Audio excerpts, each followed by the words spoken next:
Bem-vindos à nossa aula.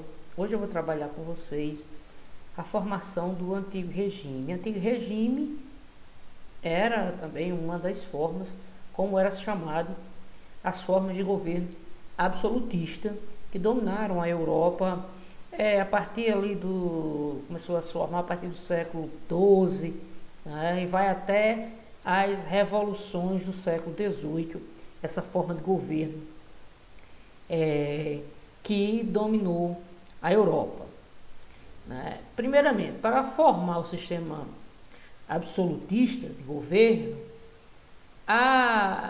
o sistema econômico que dominava a Europa começou a dar sinais de modificação. E sinais de modificação no sistema feudal, que era o da época, significa dizer um período de crise. Né? Aí eu destaco aqui para vocês as transformações que vinham acontecendo na Europa a partir do século XI. Então, a partir do século XI, na Europa houve um aumento da produção agrícola. Então, tendo o aumento de produção agrícola, você vai ter o quê? Excedente, o que sobra. Né? Então, com essas sobras, começou-se a ativar, né, o comércio, ao mesmo tempo que a população passou a ter uma qualidade de vida melhor. Então, eu destaco aqui, além de um rápido crescimento da população, né, e surgimento, né, um ressurgimento da vida urbana nas cidades. As pessoas passaram a morar mais nas cidades. E quando se mora nas cidades, significa dizer que uma das principais atividades a ser desenvolvida nessas cidades é o quê? O comércio. Pois bem, a produção artesanal nesse período também cresceu, com muitos artesãos apresentando uma diversidade, né, de produtos a serem comercializados, né, que vai desde tecidos, ferramentas, joias, sapatos. A diversidade começou a ser mais apresentado no mundo feudal. Nessa época, os comerciantes passaram então a ser chamados, né, de burgueses, porque era justamente que a expressão burguês vem de burgos, que eram essas formações, né, essas formações urbanas que começaram a se multiplicar pela Europa.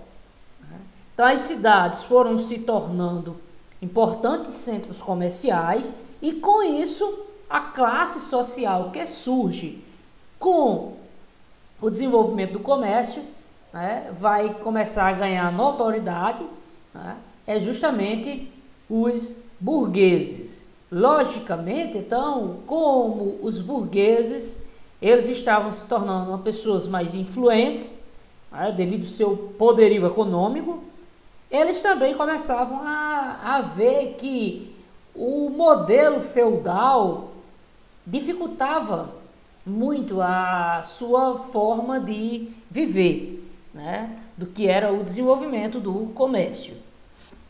E aí a burguesia vai justamente fazer uma aliança, né, com outra classe social, que vai ser a nobreza. E essas duas classes sociais vão fortalecer a figura do rei. Então, veja só, o sistema feudal, ele impunha diversos empecilhos para o comércio, o desenvolvimento do comércio. Um exemplo, a Europa era dividida em vários lotes de terras, certo? Cada lote de terra era conhecido como, então, tinha lá seu senhor feudal, e esse senhor feudal, ele estabelecia suas regras, suas leis, estabelecia pesos e medidas, estabelecia moeda, e isso, digamos assim, dificultava, né, para um comerciante que vinha passando de território em território.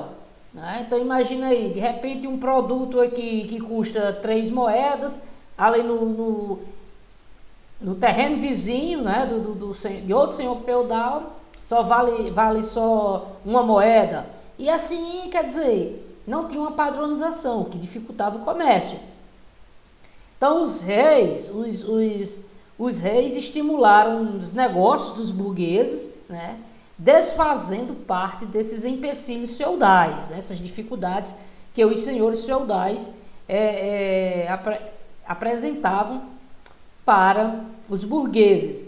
E logicamente, então isso aí significava o termômetro da aliança, né? Então os burgueses eram favorecidos pelo rei e esses mesmos burgueses apoiavam o fortalecimento desse governante que iria favorecê-lo, né?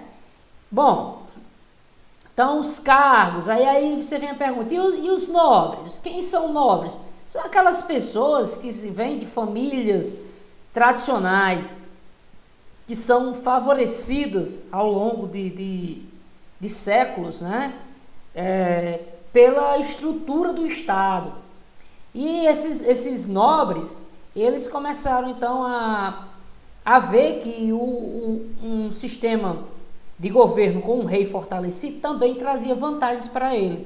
Como, por exemplo, né, olha, cargos nas instituições administrativas, né, que o governo necessitava de auxiliares no processo administrativo. Esses cargos eram todos ocupados por nobres, pessoas de família, né, de família, que eu digo assim, de renome, né, em sua maioria, né, esses nobres, isso fazia com que eles possibilitassem justamente a manutenção dos seus privilégios. Entre os grandes privilégios dos nobres era o fato deles não pagarem impostos, né? E aí tá aqui a centralização política, né? O apoio da burguesia e de parte da nobreza fortaleceu o poder dos reis, o que possibilitou gradativamente a centralização do poder, né, do poder político, né, nas mãos do rei, certo? E aí constrói-se então os estados modernos que a gente já conhece, né, que inclusive eu já debati com vocês. E isso vem o quê? Quais as vantagens de um estado centralizado? Justamente, estabelecimento de uma moeda única, né, que vai facilitar o comércio, como também o desenvolvimento da política mercantilista, que é a política econômica, aquela que busca metais preciosos para enriquecer, busca o estabelecimento de uma balança comercial favorável para a região, né, que justamente a ideia ainda de países ainda é uma coisa um pouco mais para frente, né? Formação de um exército que justamente protegeria os interesses desses reinos, certo? Um exército permanente. E aí, ó, um território demarcado, né? Cultura, né? E administração única. Então, se você observar bem isso aqui, isso faz parte da identidade de um povo que futuramente vai se tornar o quê? Um país, né? Como a gente conhece hoje. E aí, ó, durante o sistema durante o período feudal e as administrações absolutistas, né, se formou então essa pirâmide social. Essa pirâmide social, eu trouxe aqui, ela é basicamente da Europa, da França do século XVIII, no período da Revolução, mas que vale praticamente para toda a Europa essa divisão social, né? Você tinha no auge, né, acima de tudo, o rei, né?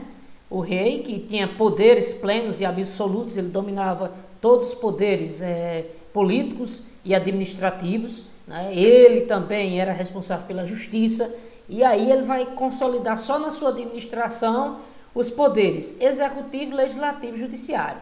Ele cria leis, ele executa leis e ele julga. Então é muito poder concentrado em uma única pessoa, mas era assim que funcionava. Abaixo do rei, então, você tinha ali o primeiro, o segundo e o terceiro estado.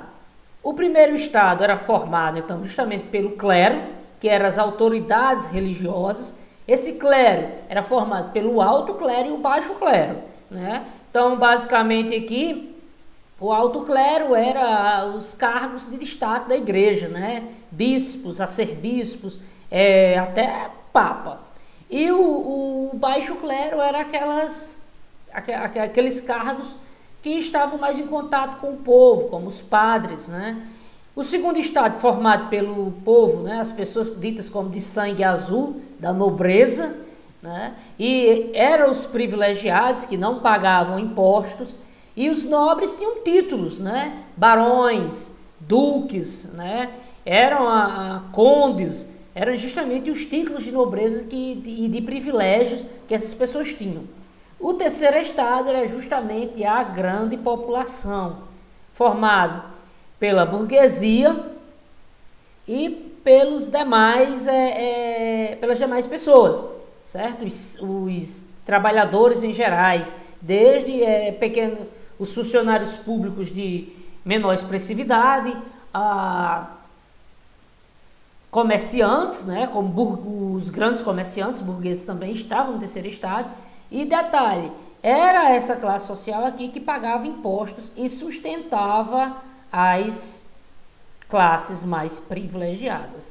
Para vocês terem ideias, se não me engano, na França, durante a Revolução Francesa, o terceiro estado representava 98% da população. Essas 98% da população pagava impostos e sustentava os privilégios das classes que estavam acima, né? Bom, e aí, ó, só um destaque aqui, surgimento aí de estados absolutistas na Europa, né? Que vai ser o estado absolutista português e o estado absolutista espanhol, certo? Vou destacar aqui, por exemplo, o estado absolutista espanhol, ele vai surgir do casamento entre Isabel I que era do reino de Castela, aqui, ó, na Península Ibérica, né? E Fernando II de Aragão, né? Da união desse casamento, né? Ocorreu a unificação, né, desse território que futuramente vai formar a Espanha, né? E isso aqui, com essa unificação, a Espanha vai se projetar como uma unidade nacional, certo? E vão implementar a expulsão dos muçulmanos que estavam aqui reservados, né, praticamente em Granada, nesse território, esse pequeno território aqui. E simplesmente a população, e junto sob a liderança de seus reis, vão expulsar os muçulmanos do seu território. A partir daí, a Espanha vai entrar, né, de vez nas grandes navegações, que vai ser um grande investimento, né, e base do desenvolvimento do capitalismo, né, o capitalismo que nós conhecemos. Já Portugal, certo? Continuando na Península Ibérica, aqui, ó, Portugal, né? O absolutismo português começou a ganhar força a partir do século XV, com D. João II, que assumiu o trono português e reforçou a centralização do poder nas mãos, né, de sua administração. Esse rei incentivou a expansão marítima de Portugal, também, né, dando início a um período aí de conquistas territoriais, formações de colônias, além do seu território, no qual o Brasil foi colônia de Portugal, como também incentivou o comércio com as Índias, que permitiu aí um grande desenvolvimento econômico de Portugal. Percebam que eu estou falando desses dois sistemas absolutistas, o português e o espanhol, mas já tem o absolutismo francês, o inglês, que ainda vou detalhar mais à frente. E o que acontece vai ser justamente o fortalecimento desses governos absolutistas que vai romper de vez com o sistema feudal, né, e vai consolidar cada vez mais o novo sistema econômico que vai dominar a Europa e posteriormente o mundo, que vai ser o sistema capitalista. Beleza, pessoal? Até a nossa próxima aula.